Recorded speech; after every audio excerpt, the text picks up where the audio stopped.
I'm going to be very honest with you. I feel like I didn't have enough time to understand and review the My Performance standards and then kind of adjust and improve my performance based on those standards.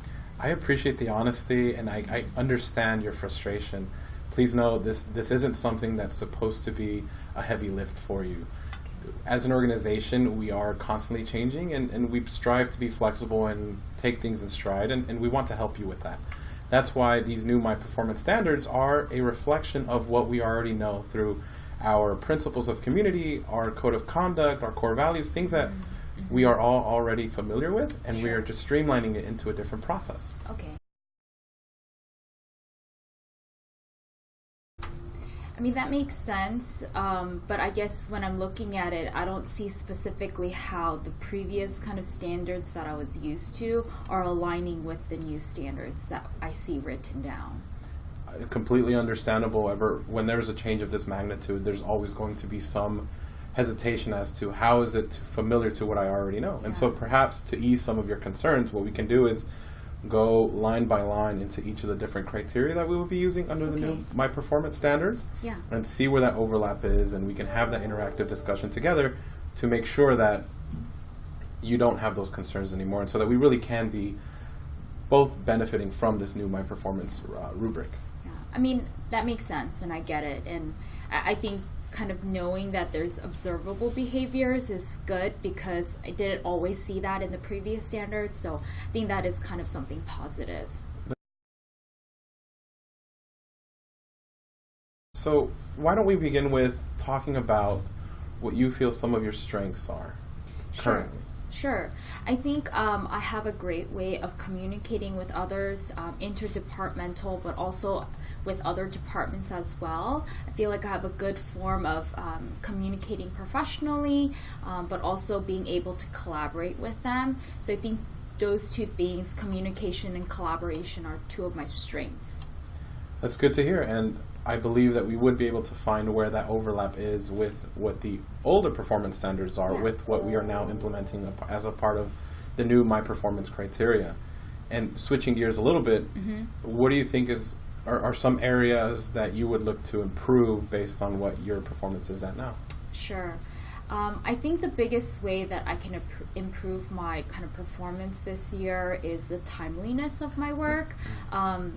Sometimes when I get a little bit too flustered or overwhelmed with the type of work, it's hard for me to kind of gauge the priority of requests that are coming in.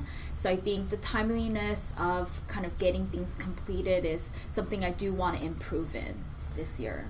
And I think with the objective standards that we have under My Performance, with what you already know based on the previous criteria that we've used, we are able to see exactly where those issues are, figure out between yourself and myself what resources and what assistance I can give you to help you prioritize, to help you organize and make sure that those timeliness issues do become improvements throughout the entire year. Okay. I'm going to be very honest with you. I was really surprised when I saw effective on my performance. For the past 5 years, I've only gotten 4s and 5s. I think you kind of need to explain to me why I'm just an effective performer this year. I understand where you're coming from, Annie, and it's not that you're just an effective performer. It's a new process, a new system that we're evaluating, and being an effective performer means that you are competent in your job. It's a good evaluation. It means that you can perform all of the job duties that you have in your position. I mean, you say that I'm competent in my work, but I feel like I go beyond that.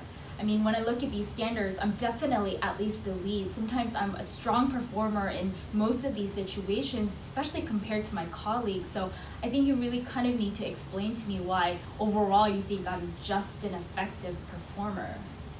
And that's a discussion I'm more than happy to have with you. I want to alleviate your concerns, and hopefully we can both understand exactly where you feel that you need explanation, and we can go by each part of the evaluation, section by section.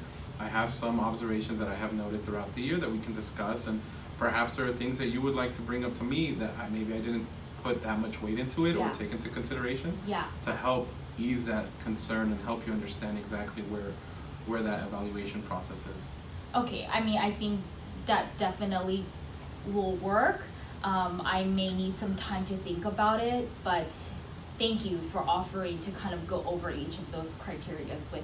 But Sure. Let's schedule a time for next week to meet. That way we can both get into the evaluation and start thinking about it, so that when we come back in, we can have a productive discussion. And I'm, like I said, more than willing to help explain some of it and listen to your concerns and go from there. okay, that sounds good. Let's do that.